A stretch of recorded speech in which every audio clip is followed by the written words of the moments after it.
You are our Yay of the Day honoree.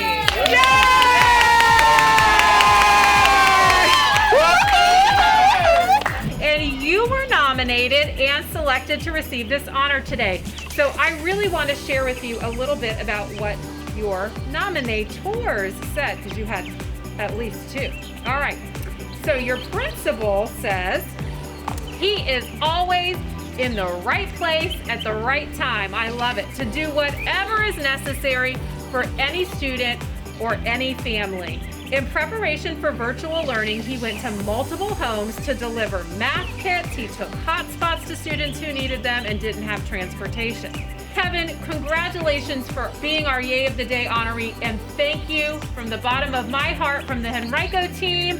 You're as a reflection of the great work of the entire team here at Donahoe. I'm so proud of you. Want to say yay and congratulations.